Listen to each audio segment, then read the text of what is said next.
আসসালামু আলাইকুম রহমতুল্লাহি ওয়াবারাকাতুহু।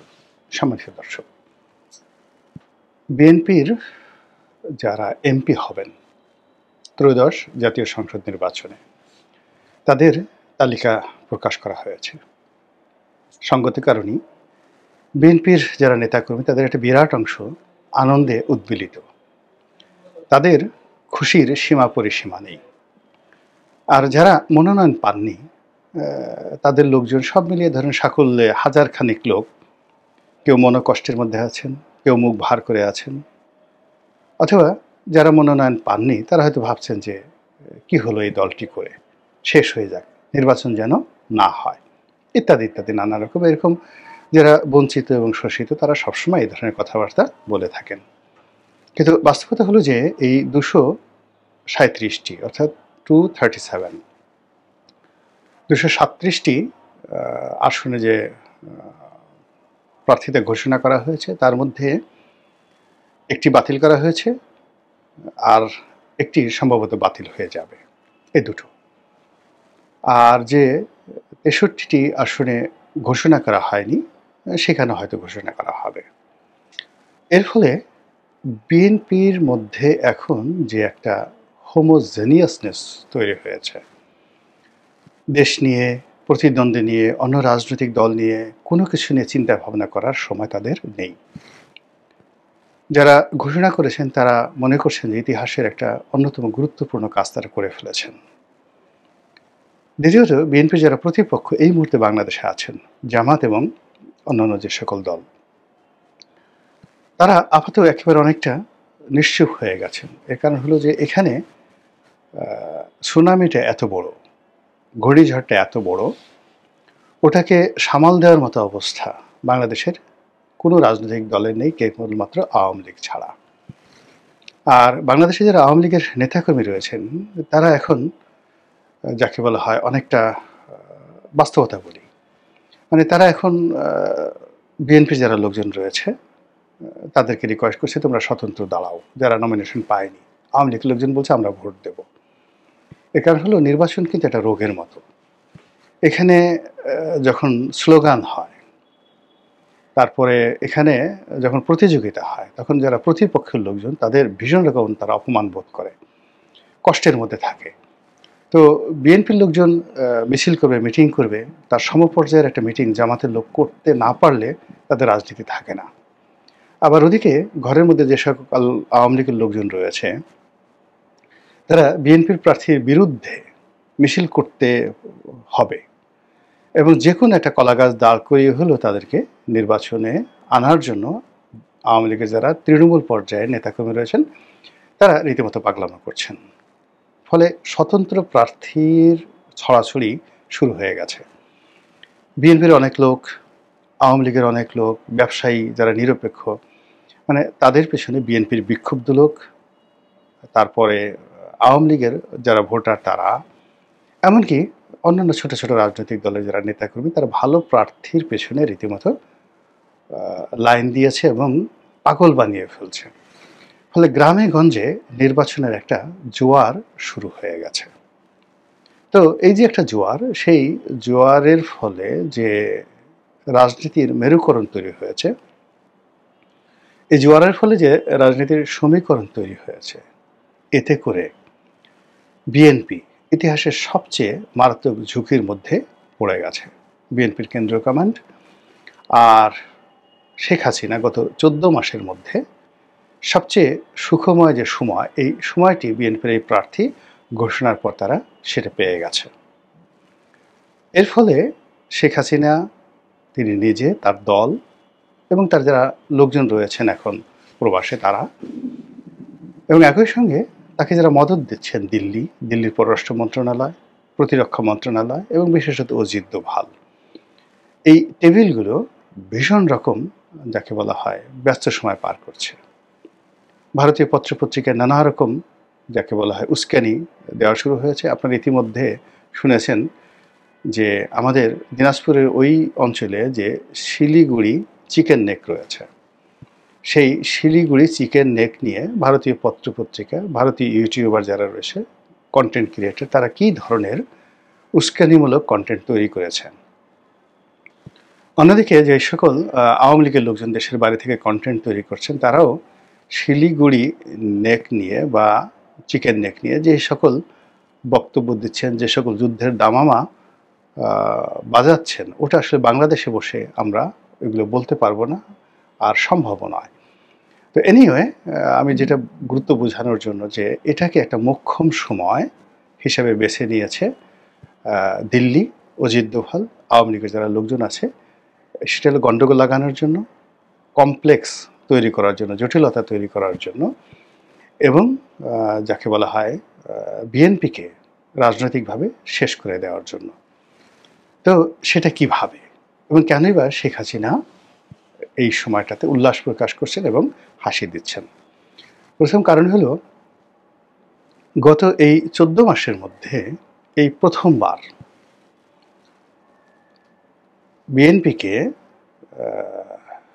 আওয়ামী লীগ মনে করছে যে তারা বেহেশত এবং দোজখের মাঝামাঝি জায়গাতে দাঁড়িয়েছেন, পোলসুরাতে দাঁড়িয়েছেন।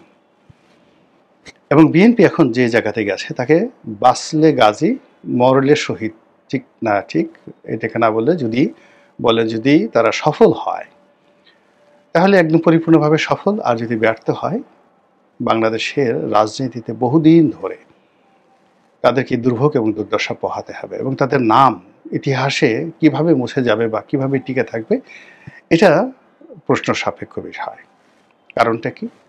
কারণটা হলো, গত সেই 2006 থেকে আজ অবধি বিএনপি শুধু ক্ষয়িষ্ণু বা ক্ষয়িষ্ণুতার দিকে এগোতে এগোতে তাদের চিন্তা, চেতনা, কর্ম, প্রশাসনিক ক্ষমতা, দক্ষতা, সাংগঠনিক ক্ষমতা, দক্ষতা, সিদ্ধান্ত নেওয়ার ক্ষমতা সবগুলো মারাত্মকভাবে কমেছে। এবং আওয়ামী লীগের জুলুম এবং অত্যাচারে তাদের যে মেরুদণ্ড, সেই মেরুদণ্ড ভার বহন ক্ষমতা মাত্র 25% আছে, আর 75% কিন্তু 111 এবং শেখ হাসিনার জমানা শেষ করে দিয়েছে। তো এই যে only 25% capability to run a country, to run a government, to run a যাকে বলা হয় পলিটিক্যাল পার্টি, এটা সম্ভব নয়।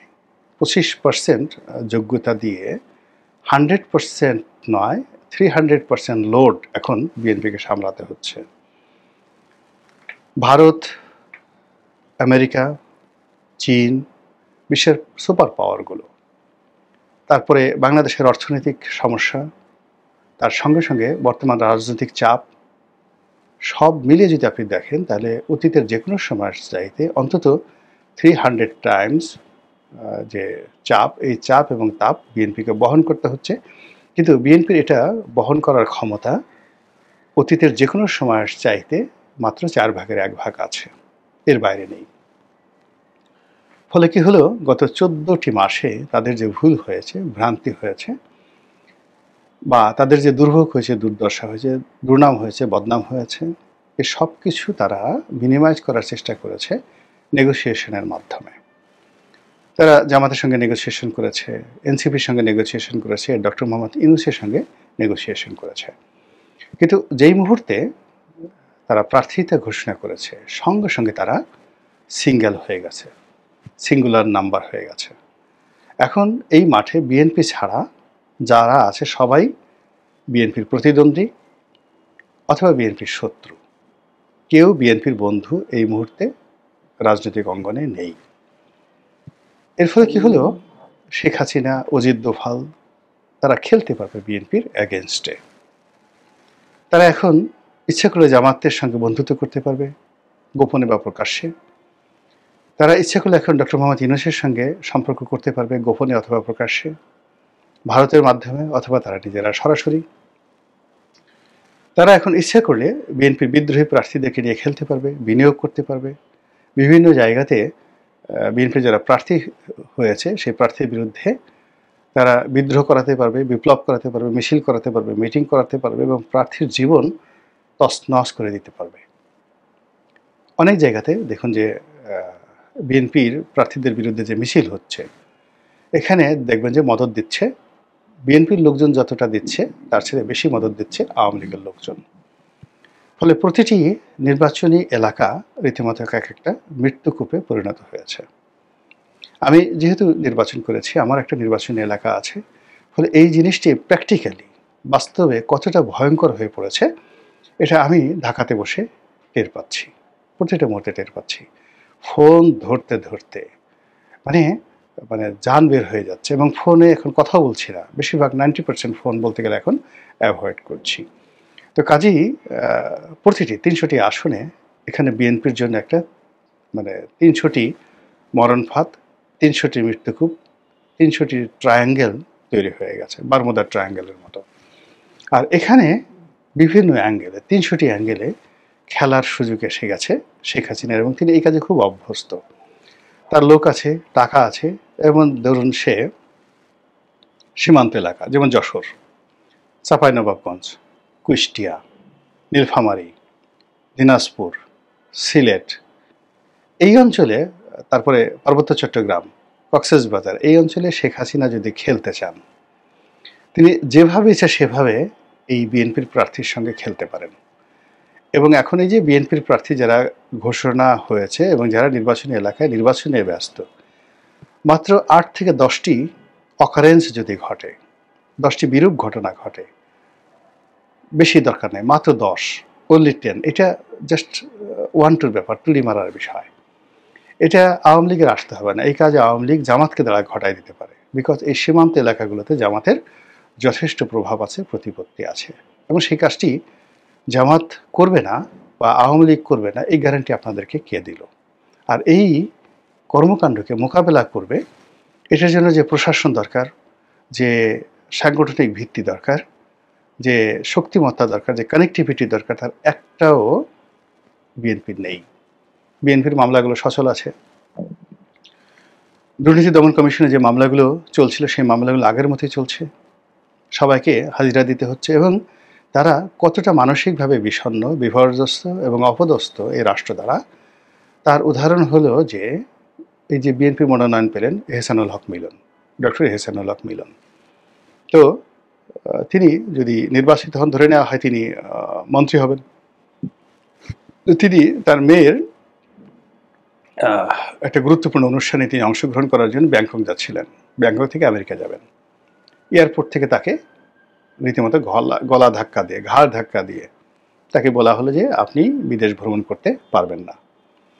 বিএনপির পক্ষ থেকে একটা টু শব্দ করা হয়েছে, প্রতিবাদ করা হয়েছে, কোনো একটা বক্তব্য দেওয়া হয়েছে, বা ডক্টর এহসানুল হক মিলন, যিনি 1/11-এর সময় দুর্নীতি দমন কমিশন থেকে তার কাছে চিঠি পাঠানো হয়েছিল হাজির হওয়ার জন্য, তো তিনি সেটা প্রকাশ্যে ছিঁড়ে ফেলে দিয়েছিলেন যে আমি তো দুর্নীতি করিনি, এত বড় সাহস আমাকে চিঠি দিয়েছে, কাজেই আমি যাব না এখানে, তোমরা যা ইচ্ছে তাই করো। যে সাহস তার 2006, 7, 8 সনে ছিল, যে সাহস 2018 সনে ছিল। তো শেখ হাসিনার সমস্ত যাকে বলা হয় রক্তচক্ষু উপেক্ষা করে তিনি বাংলাদেশে এসেছিলেন 2018 সালে নির্বাচন করার জন্য। তার লোকজন নমিনেশন না পেয়ে সেই বিএনপি অফিস ভাঙচুর করেছিল, সেই মানুষ এই জমানাতে নমিনেশন পেয়ে গেছেন, কিন্তু তারপর একটা টু শব্দ করতে পারছেন না। তাহলে বুঝতে হবে যে টেলিফোন করে এই এটা করো ওটা করো, বা প্রশাসনকে একটা হুকুম দেবে, তদবির করানোর, জাস্ট ডমিনেট করবে, এই অবস্থা বিএনপির একটা সিঙ্গেল লোকের নেই। সেকেন্ডলি যেটা হয়েছে সেটা হলো যে গত 14 মাসে যদি ধরেন, এনসিপির হাসনাত, সার্জিস, মাহফুজ, আসিফ মাহমুদ, সজীব ভুইয়া থেকে শুরু করে আক্তার, অন্য যে সকল লোকজন, নাসিরউদ্দিন পাটোয়ারি, ওনারা যদি মুখ খুলেন যে গত 14 মাসে বিএনপির কোন কোন নেতা তাদের সাথে কথা বলেছেন, কি আবদার করেছেন, এবং কি আশঙ্কা ব্যক্ত করেছেন, এই কথাগুলো যদি তারা বলতে থাকেন, বিশ্বাস করেন বিএনপির অনেক শীর্ষ নেতার কাপড় চোপড় নষ্ট হয়ে যাবে।